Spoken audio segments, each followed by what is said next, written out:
తస్మత్ జాగ్రత్త. ఈ మాట ఎందుకంటున్నామంటే గత 2019 నుండి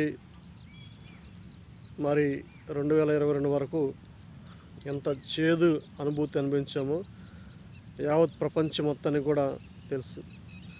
ఎక్కడో చైనాలో పుట్టి ప్రపంచ దేశాలనే గడగడలాడించినటువంటి కరోనా వైరస్ మళ్ళా విజృంభిస్తుంది. ఇది ఆసియన్ దేశాల్లో ప్రారంభమై క్రమేణా ఇది మన యొక్క భారతదేశాన్ని కూడా వ్యాపించింది. మొన్న మనం చూసినట్లయితే మరి హైదరాబాదులో మరి మహేష్ బాబు గారి యొక్క భార్య గారికి కూడా ఈ యొక్క కరోనా నిర్ధారణ అయినటువంటిగా తెలియజేయటం. విశాఖపట్నం జిల్లాలో కూడా ఈ కరోనా ప్రారంభమైంది. మనం చూసాం చాలా చేదు అనుభవాలు, బంధాలు, బంధుత్వాలు, ప్రేమలు ఇవన్నీ కూడా మరి కనుమరుగైపోయాయి. మరలా ఈ యొక్క కరోనా వైరస్ విజృంభిస్తుంది కాబట్టి చాలా మనం జాగ్రత్తగా ఉంటే మంచిదని మరి కొంతమంది నిపుణులు తెలియజేస్తున్నారు.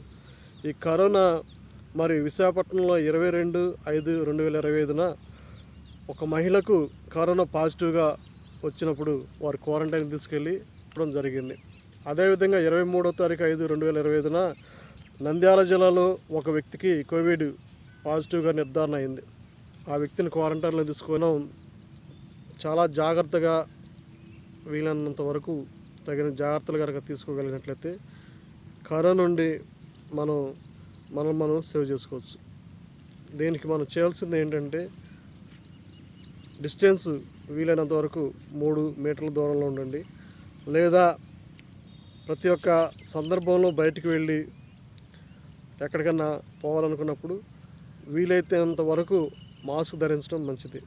ఎందుకని చెప్తున్నామంటే ఈ యొక్క సీజన్లో అన్నటువంటిది వర్షాకాలం, చలికాలం రాబోతున్నట్టుంది.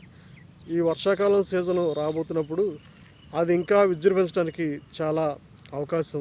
కాబట్టి మనము తగిన జాగ్రత్త తీసుకొని ఆ యొక్క మహమ్మారి నుండి మనం కాపాడుకొని మనకు దేశాన్ని కూడా రక్షించుకొని మన కుటుంబాలను మన యొక్క సమాజం శ్రేయస్కరంగా ఆరోగ్యంగా ఉండాలని తెలియజేస్తున్నా.